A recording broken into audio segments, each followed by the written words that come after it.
Joey, welcome. Thanks. Could you give a quick background on yourself and your role at Founders Fund? Sure. So really quickly, I got into the crypto space in 2014 with building prediction markets with a platform called Augur. In 2017, I was co-CIO at Pantera Capital for just under 6 years. And then I left and joined Founders Fund basically earlier this year. And at Founders Fund, I spent about 80% of my time or so on the crypto space, and then 20% on kind of random assorted stuff that I find interesting. And funny enough, I got into crypto around 2013, and one of the first apps that I saw was Augur, and so I kind of followed your journey, and a lot's changed, right? If you look at where we are today, back then there weren't enough wallets, RPCs, on ramps, off ramps, and things like that. So if you had to go back in time to talk to the younger Joey, what would you tell him? Yeah, I mean, I think there's sort of like two answers there. One is like, if you're optimizing around just like building something interesting, like don't really change anything. Okay. If you're optimizing around, trying to build like a startup and company that's valuable, I probably would have, in hindsight, it would have been smarter to build smaller kind of like subcomponents of what was needed to make something like Augur work.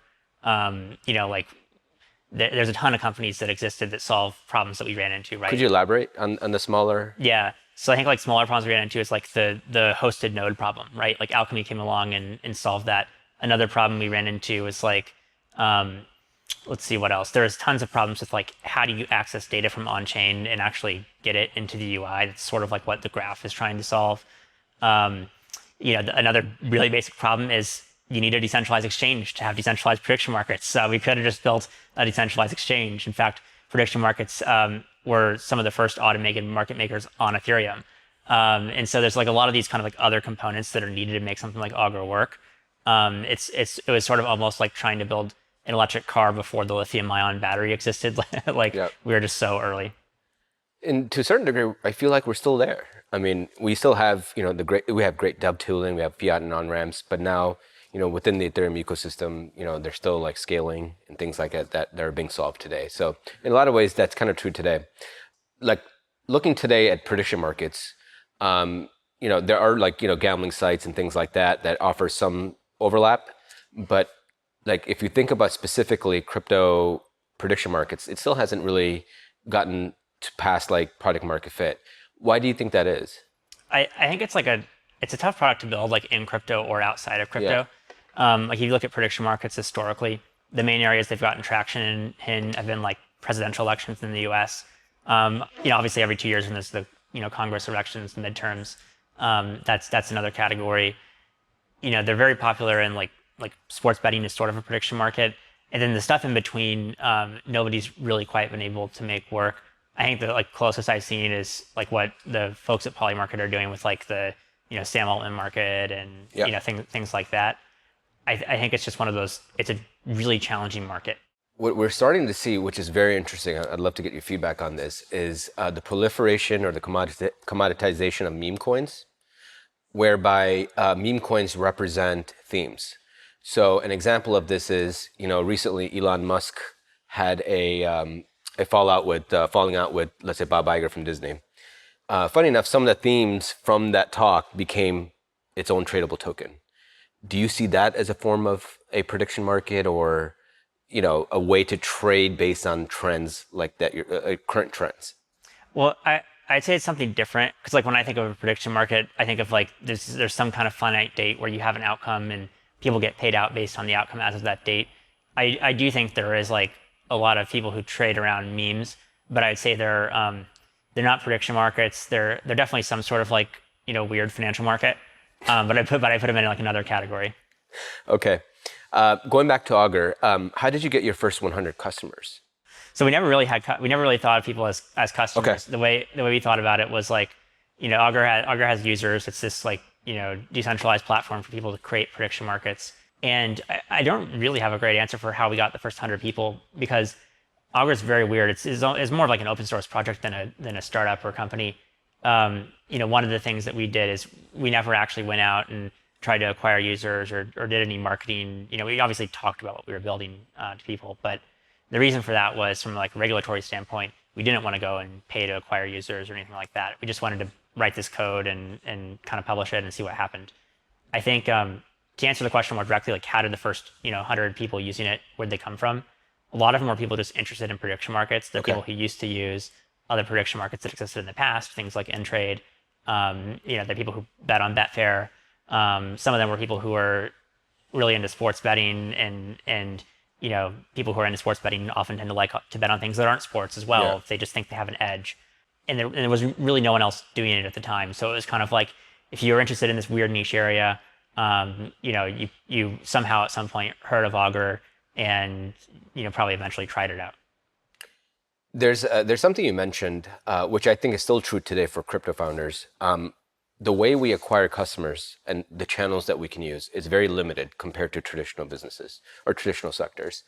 It's primarily Twitter, and how I found out about Augur was through Twitter, and so there is a concept that is like burned into every crypto founder's mind, which is how do you manage Twitter? How do you become the Twitter ego that enables you to get that growth that's needed for your startup? And so maybe we can start with the basics, which is, how did you, build those channels on Twitter? Like, there is a concept of building in public. So I'm curious on what you think about that notion.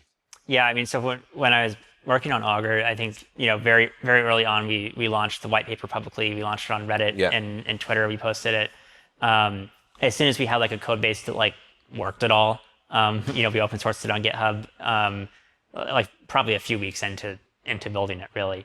I just wanted something that actually compiled. And then kind of whenever we would make updates, we would, publish them on like a blog somewhere. We'd publish them on Reddit and we'd publish them on Twitter. So people could be aware of like what sort of developments were happening. And then I think the other thing that we talked about is like interesting potential use cases. One of like my favorite, there are two ones that I always used to use as like a common example. One was like, what are the odds that Russia will invade Estonia? Got the country wrong. Should have been, Russia invade Ukraine, but this was like 2015. So, and then the other question was like, will SpaceX's next rocket launch, like achieve the mission goals or be successful? So we could talk about like things you could theoretically use it for, which sort of got people excited about it, and then people kind of took it in their own direction after that. So what would you tell founders that are scared to go tweet and building their audience? Like, why is it important for crypto founders to do something like this, like what you did? I think in crypto it's important to kind of build in public in a sense, because one, people won't trust you if you don't. There are people who built like systems of smart contracts that are closed source and stuff like that, but like people don't really trust those people, and they don't tend to not get too much traction. I think the other reason is, people need to be aware of what you're building, and crypto is not like a traditional SaaS startup where, you hire a traditional sales team and you go, call other companies and it's a B2B SaaS thing. I mean, there are some companies in crypto that do that, but on like the protocol side or things that are kind of direct to end user, that's not really the case. And so, and then you can't really acquire users from like the traditional kind of like, oh, I just buy Facebook ads and buy ads on Google. That doesn't really work. Often you can't even actually buy them because you're a company in crypto. And so I think it's important, whether it's you or, your co-founder or whatever, it is important to have someone on a founding team who understands like go to market and building awareness in crypto. I've invested in founding teams who haven't had that in the past, and it's usually been a mistake. Either they hire someone very, very quickly and they're basically a de facto co-founder, whether they officially get the title or not, or teams that never do that unless they just get really, really lucky. Right place, right time, right product, everything kind of aligns. It doesn't work without actually talking about it publicly. And even that example I gave of like, it usually doesn't work. I can't think of a single example, but where it does, I'm mostly just hedging in case it's one I've forgotten about. So what mistakes have you made building in public? I think like when you're building something publicly, people who don't follow along super closely may not understand like a change or something that's happened. Sometimes people get upset about that, like a community of users or other developers or whatever. And that happened a few times where we would basically there'd be some very, very long, drawn out debate, amongst the community for many weeks, and then sort of the community would reach a consensus on, some change to the protocol, and then the change would get made, and then people who like never paid attention to the debate Yep. would then later see it publicly, and they would often raise the same concerns that people had previously raised, and those concerns had kind of been like the dead horse had been beaten, so to speak, like they've been discussed ad nauseum. And usually I think the simplest way to remedy that is to just link people to the prior discussion where most of their concerns got debated. Once in a while someone will propose something that no one thought of, and maybe actually the protocol design changes as a result of that. That's actually the flip side or the positive of building in public, is that your system's a lot more robust. Like I think one thing that's interesting about Augur is it's one of the oldest smart contract systems on Ethereum. It was one of the most complicated, huge number of contracts, really high lines of code. And there were some like security vulnerabilities that we patched in later versions, but it never had like a critical vuln where a bunch of money got stolen or anything like that. And I think building in public is a huge part of that. There are a lot of stuff that people caught because we built it in public. Security is still the number one most important element for crypto. A lot of people compare it to building rocket ships in public, whereby people are risking their money, right? How do you think about the process for new founders that are building in public, that are thinking about launching their product in beta? What security parameters, framework should they be thinking about as they're kind of going public with their launch? Yeah, I mean, I think from a security standpoint, the best thing you can do is get really good auditing firms to audit your code. The auditors could make mistakes too, right? Yeah, they can make mistakes too. And then I think the second, next thing you can do is have like bug bounties where you're paying pretty large sum if there's a critical kind of loss of funds vulnerability. I think the third thing you can do is take things seriously that are kind of feel like weird edge cases. Like often in these security issues where you look at kind of like the post-mortem of what happened, often there's someone who raised a concern about that area of code previously.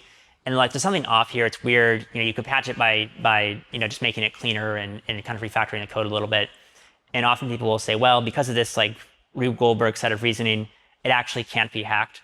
And often when you find yourself in that logic, you're often actually wrong. There's another Rube Goldberg machine that actually does allow it to get hacked, and you just didn't see it. So I think like clean, concise code that's really understandable is actually like you can't really like it's underrated. Outside of that, I think like in terms of beta launches, whether it's like hard limits like actually on chain or just encouraging people to not put too much money in, that's obviously one level. And then I think the last thing is like, if you do have someone who finds a security vulnerability, pay out the actual bug bounty.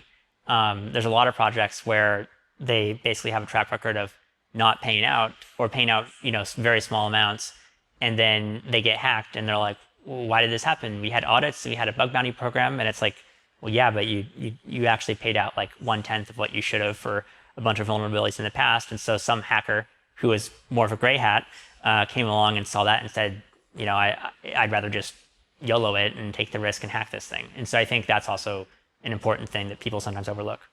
I don't know if you've seen a protocol in place for when startups do get hacked. What should they be thinking about in this case? Or like, is there any like guidelines you can give when and if they were hacked?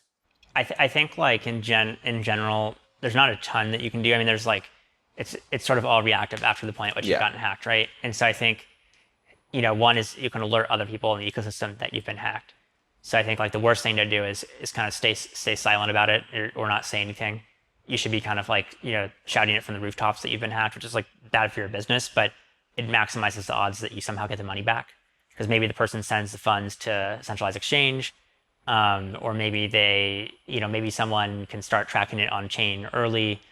And I think that's one important thing you can do. Another thing that's like probably also underrated in crypto still is like, at some point, maybe not in the first 24 hours, but at some point, actually contact like law enforcement and the FBI. And it's one of those things where the government does move very, very slow, but they do eventually move. And there have been cases where I remember like where someone hacked, someone in like 2016, and it just got resolved like a year ago. Like there's stuff like that where the government will actually move, but it's very very slow. So you may as well kick off that slow process, as soon as you can. Outside of that, I think the only other thing that I'd recommend, if a protocol has been hacked, is be very slow to relaunch. There's actually a lot of projects that have gotten hacked, and they kind of got lucky. Someone hacked them for a small amount, or they somehow stopped the hack early, or some like nice hacker noticed the hack and then hacked all the money and then gave it back to people. Like there's a bunch of scenarios like that, and then people often relaunch very quickly, and then they get hacked again. And that time, it's not a friendly person, and the money's just gone. And I've seen that play out multiple times. And so I think that would be the other thing, is be really cautious after you've gotten hacked. Now, moving to like go to market, the element of what every project brings, for mostly in crypto, is tokens, right? How does a founder think about building in public while there's a potential for an airdrop or a token? How should you design a token system is the way to think about this. Yeah, I mean, there's a bunch of different ways to do it. I think like the best thing you can probably do is like, not really mention a token or an airdrop or anything like that, so that you know whether your product market fit is actually real first. So you would go for product market fit first. Yeah, that's what I would recommend. I don't know how they're doing these days, but there was like a company we invested back when I was at Pantera called Sin Futures, and they're like a decentralized perps exchange. And I remember their whole thing was like they wanted to get a certain level of traction well before you even ever launching a token, because they would at least know their product market fit was real. But you have to be pretty rigorous about that. Like you can't mention a token at all, because if you start saying, hey, we're going to launch a token and you're going to get an airdrop, then your product market fit is not skewed. Really, it's because skewed. People are using the product for the hope of a token. Right. Yeah, exactly. There are some limits to that though, right? Like if you say that and then like it's a year later and you still haven't launched a token, but the product still has a lot of usage, like your product market fit's probably real. So DYDX is a great example. Yeah, right? DYDX is a good example of that. So I think there's not really one right answer to that. I think there is probably one big wrong answer, which is like, pre-product market fit, launch, add a token into it. You're going to be blinded because you're going to think you have product market fit, but there's probably a like 95 to 99% chance that you don't. So I would always optimize around getting it first before having a token. New founders are looking to build in let's say, Ethereum. A lot's changed since Augur, right? A lot of the smaller components that you talked about are now companies themselves. You have rollups as a service, you have decentralized sequencers, you have hundreds of different wallets. What advice would you give founders that are looking to build in Ethereum? Yeah, I mean, I think like from like a tech standpoint, the advice I'd say is there's really like two main options today. One is like you can or three, I guess. One is you can launch it on like the Ethereum mainnet itself. If the thing you're building requires huge amounts of like integrations with other stuff, that's probably the outcome. Two is you can launch like via a rollup as a service thing, something like Caldera, and you can spin up like an Arbitrum, kind of layer 3 or whatever you want to call it. That model I think is useful if your application requires the benefits of crypto and blockchains, but it doesn't need to interop with stuff very much. Like maybe you need to bridge USDC over, maybe you need to bridge ETH over, but once you're there, you don't really need much else. I think a prediction market actually be a good example of that. If I were building Augur today, I'd probably build it with Caldera or something like that. And then the last category is there's some stuff where it makes sense to exist on the layer 2 itself. So that's like, you're building a DEX for Arbitrum or whatever it may be. Obviously the bridges need to exist on both places. That's sort of the tech side. And then outside of the tech, I'd say on the rest of building something in the space, the most important thing is just hiring a team that is everyone's really, really smart, and everyone's, there's sort of a very balanced team. You need a very smart technical person. You need a very smart go-to-market and kind of business person.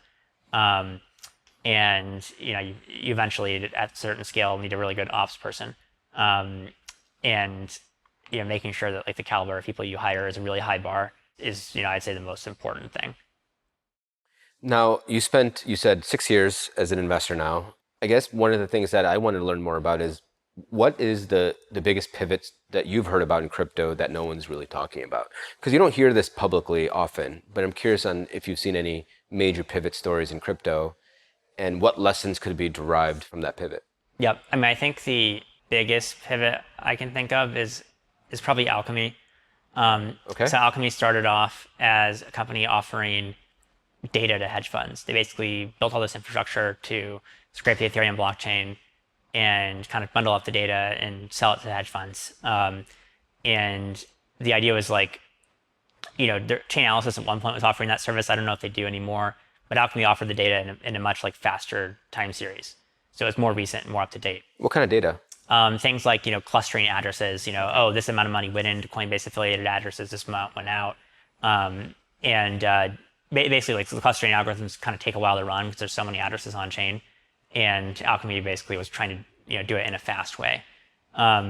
Interesting data set, but they eventually realized that the infrastructure they built for all the like RPC to fetch that data was actually more valuable because there were so many startups that were getting like unreliable data when they'd either try to build it in-house or using Furo or whatever. So that's probably the biggest pivot I can think of. Can you tell me, I don't know how closely you were working with the team, but how did they manage that pivot? Like what were the signals that they saw that made them think, okay, well, there's a bigger addressable problem. Why don't we pivot there? Well, yeah, so I wasn't an investor until after the pivot, but I knew them before the pivot. I don't know the exact moment where they decided to switch. I was the first customer of the new product. Nice. So, they asked if I was interested in using it, and I said yes. And so I happened to be the first customer for that. I definitely remember saying like this solves a huge problem, but I'm not sure I don't remember exactly how they, decided to make the pivot themselves. I think it was just probably realizing that the hedge fund market was smaller than everyone who needs an RPC node. Technically, the pivot it basically happened a couple months before we invested. So it's similar to what you just said earlier, going back to your first point, which is when you went out to set out and build Augur, there are so many different components that could be built. And it turns out one of them could have been a large TAM that could address a lot of customer pain points. So it seems like there's some underlying truth to what you said versus what Alchemy just went through. Yeah, it's actually the same thing for a lot of pivots in Silicon Valley. Like I think the best example is like Instagram was originally an app where people would post pictures of whiskey. I forget what it was called, but it was for like whiskey connoisseurs. And I think it was the founder's wife was like, hey, like this is like dumb. It's like about whiskey. You should just let people post pictures of anything. And then he added I think she encouraged him to add filters to it. And then, it was sort of this small market that became a massive one by just pivoting what they're building. I think the best pivots probably fall in that bucket versus like where you're building something and kind of something else that's slightly related to it tangentially ends up being like a much bigger market. Now, I'd say you've been in the space for well over a decade and you've seen the good and the bad. With the good, what were some commonalities of traits that successful founders had in crypto that you started to kind of map out and say, that's an interesting trait. This is what I'm going to start to look for when I see other founders that are building this space. Yeah, so I think the things about founders who are really good, one is they're convincing. So like the way I would think about it is the kind of like made up test I always use, because you can often ask someone, how good do you think the founder was? Do you think it was a strong founder? Were you convinced by them or whatever? One thing I found that it's very hard to be dishonest to yourself or answer incorrectly.